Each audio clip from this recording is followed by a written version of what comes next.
Hey, folks, welcome back to the Transplant Helper again today. My name is Jim Merle, and I'm so excited once again, after quite a long pause, to be kicking off our series again entitled My Story, My Words. And I cannot think of any other way to do that today than by going to a very special friend of mine, someone who I've known for a number of years, who I've met face to face personally so many times, and we actually talk to each other. Yeah, you think friends do that nowadays. We actually talk to each other and not just message or see each other on Facebook because they have that type of relationship. But today's guest, Stephen Hood, as I said, a good friend of mine. He's basically crawling up on that 3-year post-transplant mark at this point. So he's kind of getting his feet really good and wet by this point.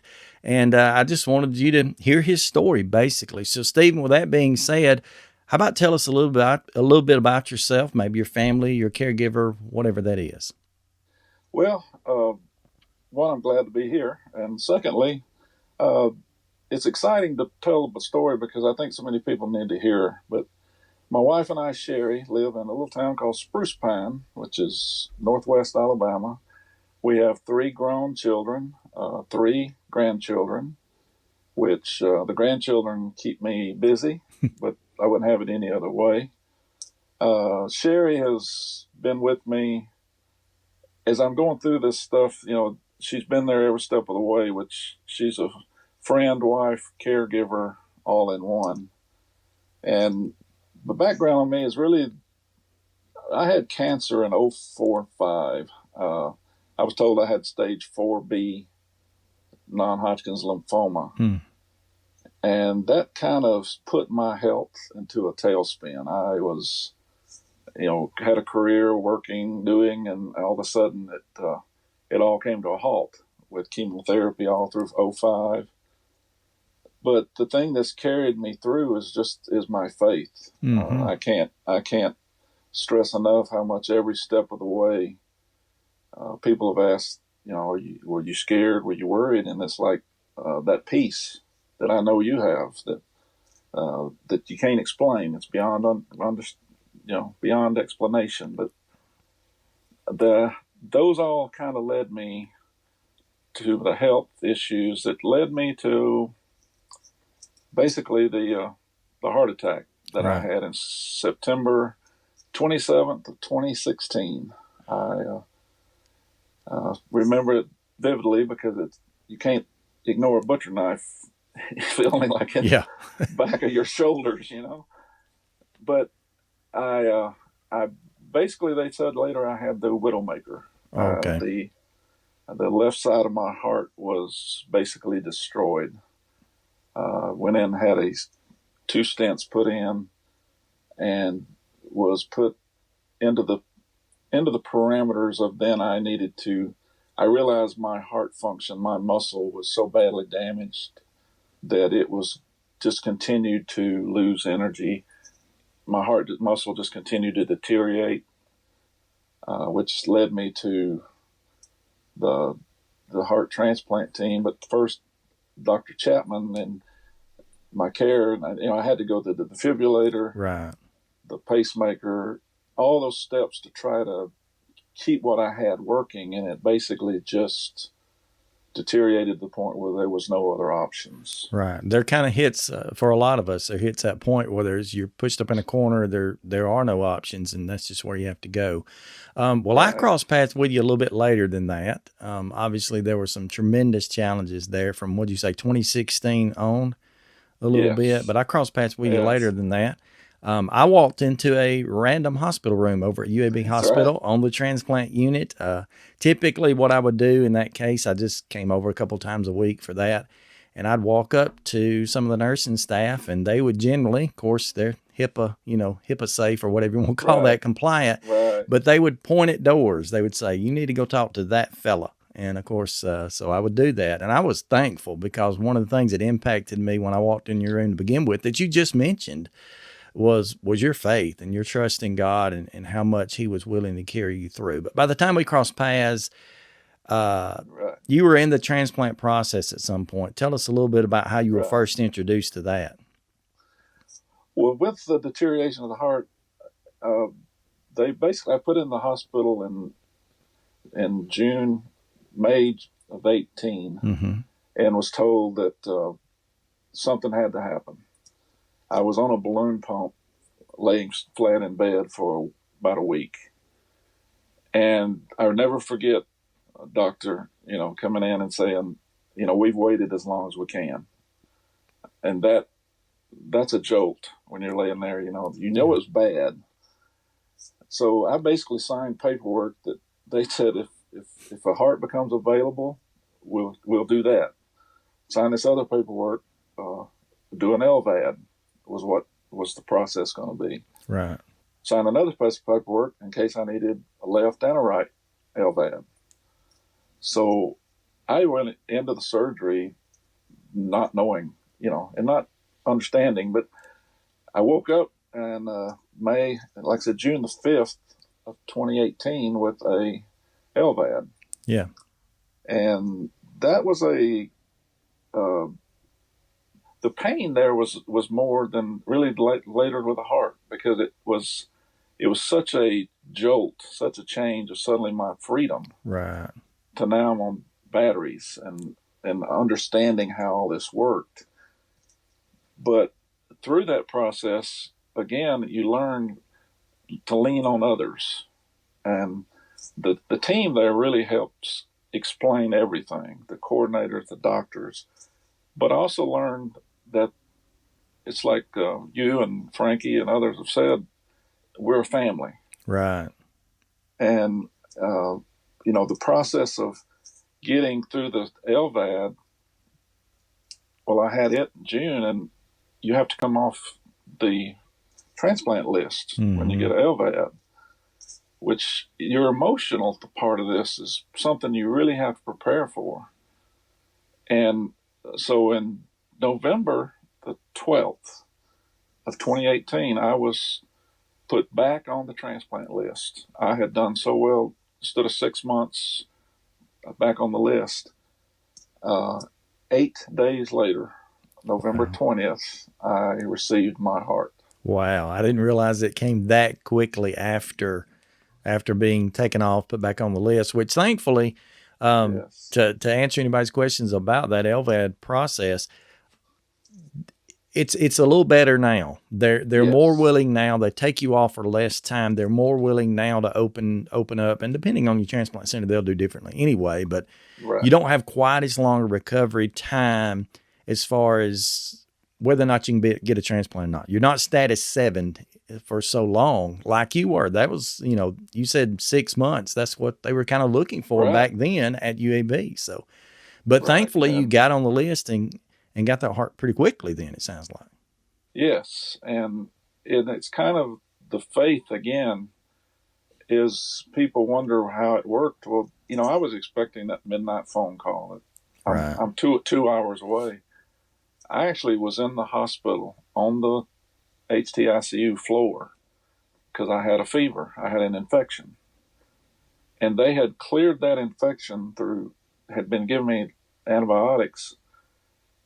And I really, when Dr. Jolly came in the room, I'll never forget, I thought she was going to say, she started out with, "We have news." Mm-hmm.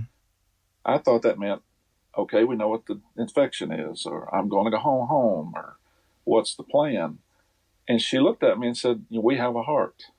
And I'm sitting there on the floor of the unit, and I look at my wife, and I looked back at Dr. Jolly, and I went, "Excuse me?"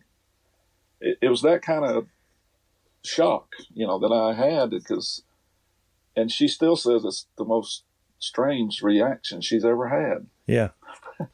So it goes into hyperspeed then. Yeah, I think there's a wide range, obviously, but most people would either be on the one extreme crying their eyes out, or some kind of celebrating. I've got a friend that had heart/liver just a few weeks ago, as a matter of fact, and she posted a video on Facebook where she was up dancing. Her last bit of energy, she was dancing.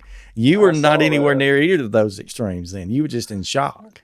I was sitting in the chair. I just got through walking. Because I knew I had to keep walking. Right. And I was sitting there in the chair, just relaxing. And then from that news, of course, then, the surgeon, Dr. Hoops, comes in, we're going to get you prepared. And really, that was an afternoon. And from then on, it was just getting me prepared, getting me ready, me trying to get news to, people that, hey, it's here. It's happening. And, then the next morning they come in at 5:30, said, you're first up. And we go. And, it's another sensation, even then of people go, was you scared? Was you worried? And I tell people I really wasn't, because I knew I was going to wake up with a new heart, or I was going to wake up with a new body. That's right. That's right. And that's what I held to. And I knew that was going to happen. Yeah. I've shared my story several different times where I used pre-transplant, I would wake up in sweats at night with the thought of going to the OR. And then when it happened, I could have easily walked in the OR that night. I was kind of that, or that morning, Yes. I was kind of that pumped up about it, but they put you on a gurney. And I remember, and I've told this, every time we rounded another corner, and UAB, it's a monster. And every time we rounded another corner, I really literally kept reviewing in my mind, okay, it's time to jump. It's time to get off this gurney and run and say, I'm good with what I've got. But I never did that. I was like you. There just kept being more and more of that peace that came over me to where I went along with it. And that was a good thing, positive thing. Yeah. I spent my entire time on the gurney. Like I said, it's a trip. I spent all the time praying for other people. Mm-hmm. Of course, my wife, my children, our grandchildren, I was just literally going through my head of praying for every person. And then, of course, praying for the team that was about to have this surgery. And the last thing I said when I laid me on the table was, I said, I've been praying for y'all. Wow. And I remember a voice over my shoulder said, thank you, we need it. Yeah. Yeah, and I can attest to the fact that when Stephen says he's done that, he did that, because that's just the kind of person I've known you to be from the beginning. Right.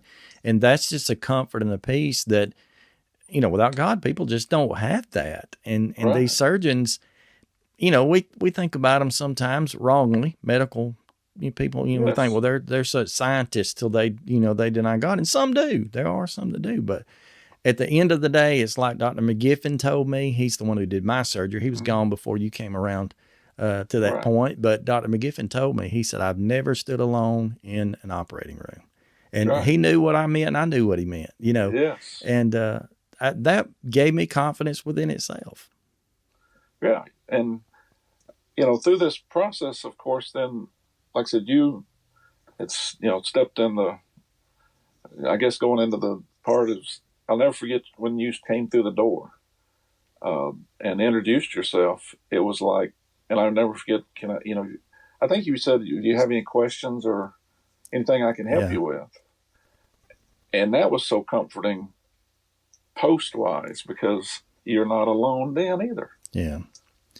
We all need to, and I try to accomplish this, and I know you do as well, but I always say that it's great to hear from a been there, doing yes. that perspective, not done that. We don't want to be yes. done, but a right. been there doing that perspective. It's just a different mindset. It's a different, relationship, right. a family, as Frankie referred yes. to it. It's just something that we share.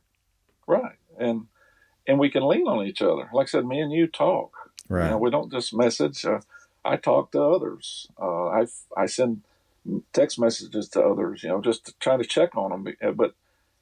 And I guess I took this from you, but I've also done it, is walking into that floor, how it used to be pre-COVID. Mm-hmm. You can tell the worried faces. Yes. You can see the faces of those wondering or questioning, or you see that LVAD with the new pack around their neck, and they're really trying to figure out everything. Yeah. And it's simply just saying, it gets better.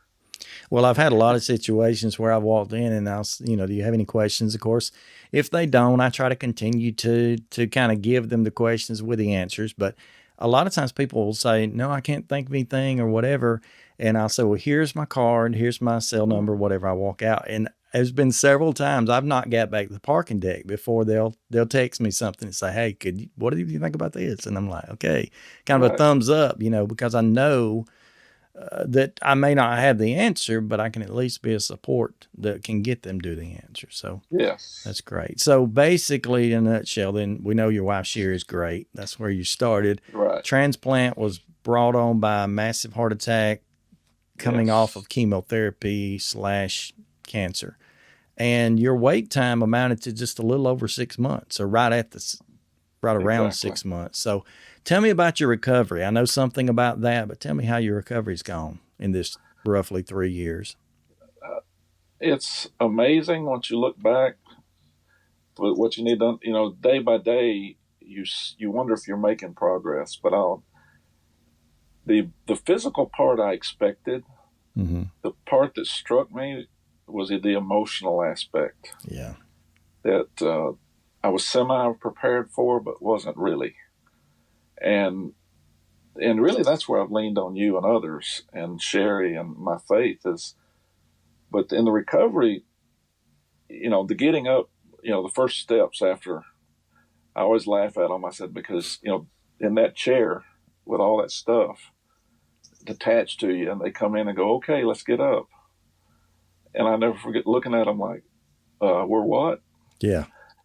But, they get you out of bed and you're in that chair. It's like, okay. And the first time I'll never forget, I got up after heart.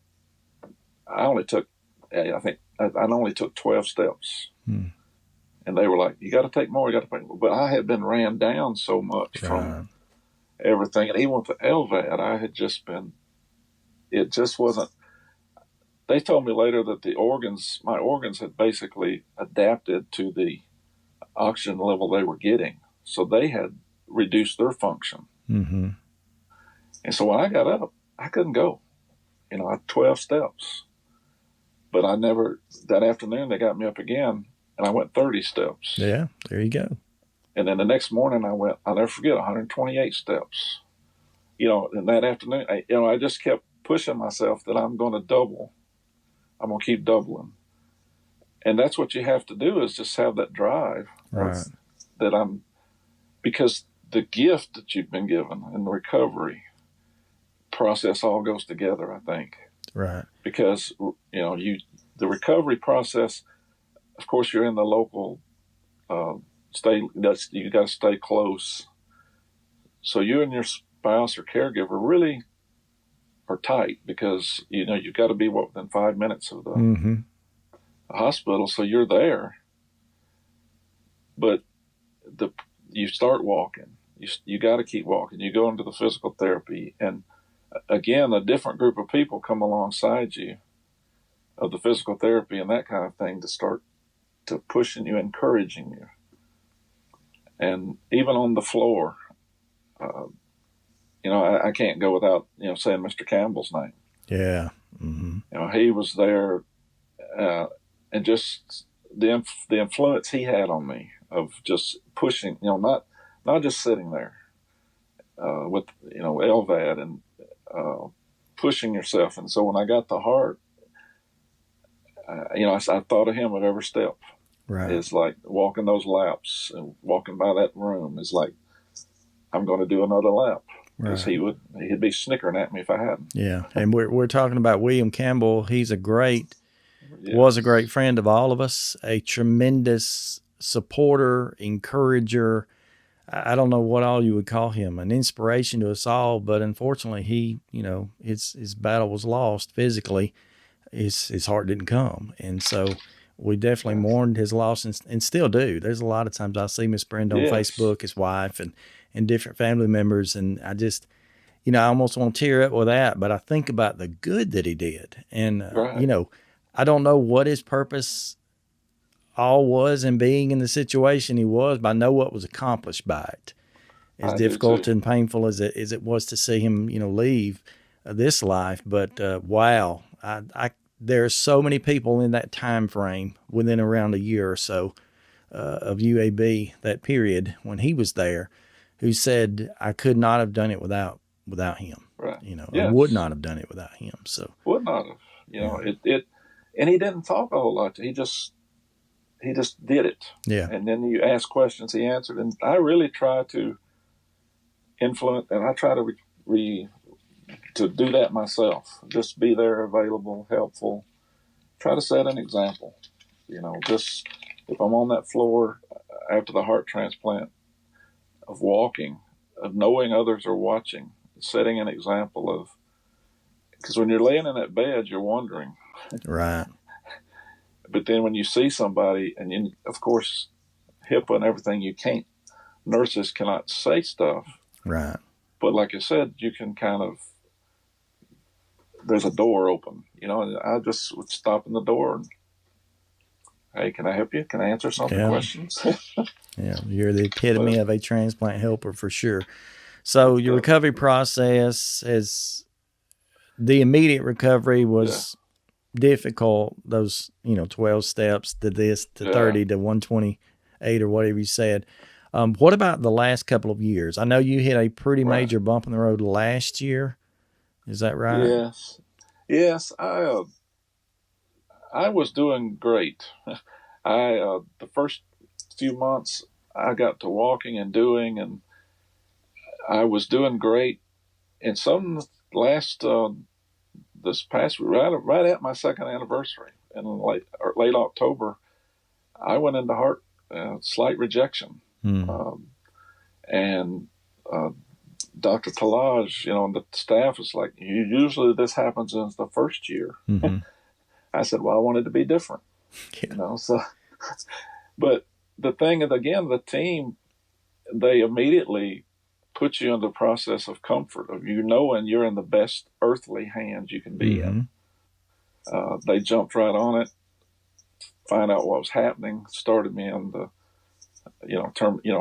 some of the treatments and some of the things we had to do. And fortunately, but blissfully, it was caught it early. Right. And that's why in the recovery process, I can't stress enough how much my coordinator meant, Miss Connie and the other coordinators that would jump in and help. Because if you have a question or if something happens, you need to call them. Yes. So if a weight gain, if loss of weight, loss of energy, the different things you're looking for.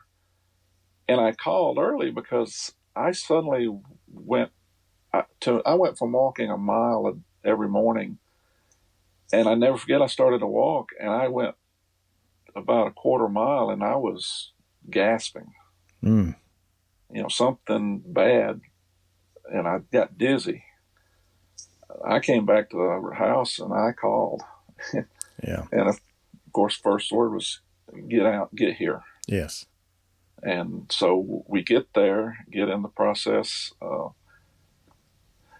kind of find out what's going on. And so that was a little bump that we wasn't expecting. Yeah. Kind of throws you backwards, but you realize at the same point it was coming up on my second anniversary. It's like, okay, it happened. Now let's move on. Yeah. You can't stay stuck at one spot. That's right. And for those that don't realize it, there is, and people hate it when I say this, but I try to be honest, there's about an 80% chance of running into rejection within that first year. And that's not to say it can't happen. I mean, you had it. I've got a friend who her first experience with rejection was when she was 13 years out. But that first year is the most likely, most critical, and you beat that mark. So like I say, you just had to be different, I guess. That's right. Just had to do things different. What would you say then are the best, and I've kind of gave you a heads up on this question, so hopefully you got an answer. What are the best and the worst things about transplant? You can put them in either order. The best thing is life. Yeah. You can't explain. Every day is a gift, and it is anyway. Right. But once you've had the transplant and you realize someone else's heart is beating inside you, it makes every day really a gift. And that's the best thing, is just life. Right. My wife, my children, grandchildren. And in a way, it leads to the worst. And I don't mean this in any way, but emotionally is the aspect that I have someone else's heart Mm-hmm. in me. But what has helped me so much is the family of my donor telling me, live your life. That's what Corey would want. Corey Right. Thigpen is my donor. And I proudly say his name because his Absolutely. last gift on earth was to give me earthly life. Right. Well, you're very fortunate, and I've done the same. But to be able to get to know our donors' families and have that relationship, that means a lot, and especially in that emotional side. There, Yeah. emotionally, it probably is the most difficult part of transplant. The physical things, they come and Yeah. go, good days, bad days, but the emotional thing, I'm gonna say, just hangs around. Obviously, you Yes. learn to cope, you learn to deal with it, and having a support system like your wife, your family, your donor's family mean a lot in that. But emotionally, yeah, Yes. things can be a struggle. And physically, it was.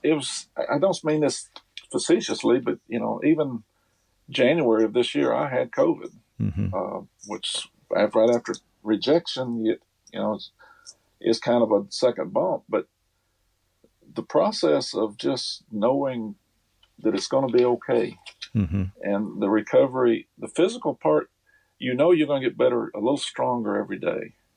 It may hurt, you're sore, the traumatic part your body's gone through, but you're going to get better. And every day you look back and feel, I'm better today than I was yesterday. And Mm-hmm. like now, I'm nearly 3 years out. I'm walking, a mile every morning, unless, and I got to do it early because of this heat. Yeah. But I'm piddling in the house. I'm doing gardening outside. I can play with the grandchildren. I'm active, and it's so I have my active life back. And looking back to where I was after the heart attack and the lack of energy I had, it's remarkable Yeah. to know where I was and to be here, you know, Yeah. with We this day. we talk a lot about our recovery, and sometimes we compare with others, and I always advise against that at the same time. But Yes. one of the most encouraging things we can do for ourselves is have what I call relative recovery, which means, where were you and where are you? And I Right. promise you, for 99% of us, we're in a different place. I mean, we might not be where we want to be or where we hope to be, but we're probably better than we were. So Oh, relative recovery is something that I try to keep exactly. mindful of often. And I tell people, don't get stuck. Hmm. Yeah, when you get to moving, don't get focused on the pain of, oh, that hurt. Well, your body's angry at you. Yeah. But it gets better. And the better the life on the other side, physical, is remarkable. Uh, it's hard to put into words the gift that you have. Right. Well, I'm certainly thankful for your gift, and I'm thankful for the gift that Corey and you continue to give us all. We got one more Yeah. question for you. This is a Yes. biggie. Um, Right. this is on you, the whole world. What would be the best piece of advice you could give someone who's either just barely out of transplant or recovering, just right in that beginning stage? What's some good advice you could give them? Listen to the staff, Ah. the coordinators, the nurses, uh, because I remember being discouraged at 12 steps. Mm-hmm. And you can sink real quick, but just having those nurses, and they're wonderful, of just, you're okay, you did good. And they didn't let me focus on only did 12. They focused on it as you did 12. Yeah.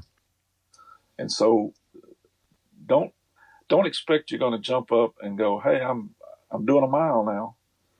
Uh, do little chores, set little goals, Right. and uh, and that's what I tell. If you're just coming out of the transplant, it's just there's so much to deal with. Is have that support team, and I have a team that with my family and close friends that I would call. If something, I would just call one of them and just talk a while. Not talk Mm-hmm. about my health, not talk about where I was or what was going on. Just you need to talk about something else. Yeah. Life, Yeah. the issues, so, sports, farming, gardening, flowers, whatever. Just break your train of thought. Yeah. And realize it gets better. Every day it gets better. Right. Well, I definitely appreciate it. And that is great advice to listen to your teams and understand what you just said this really, but your team, yes, they're medical professionals, there's coordinators, there's doctors, there's nurses, there's techs, but there's your team is also your family. Your wife Sherry, my wife Jennifer, our children, our grandchildren. We are the team, and it's so good to have some teams are made up of mismatched misfits, but we've got a team of people who assemble themselves together for one cause, and that is to make sure that we have the best opportunity at life that we can have. And so we're thankful for that. Well, I'm thankful for you and the Transplant Helper. Those videos have helped me so much, because the question I would have, I could go watch a video, and it's like, oh, there's the answer. Yeah. I'm not alone. This has happened other times to other people. You are a great plus, a gift to us also. Well, I appreciate that. I'm in the middle of an opportunity myself. That's for sure. For every video I've put together, it really is just a coordination of every life story that I've been affected by and the people that I get to talk to. So it's a blessing. So, right. But I appreciate you for sure. Again, just love you for what you do and for all that you've done and for the encouragement that you offer. And I'm especially thankful that after however many months this has been, we finally got to sit down and talk like this. Right. Because, we both have our especially busy schedules in the summer with children and grandchildren, but I'm glad we got to sit down today. Absolutely. I cherish it.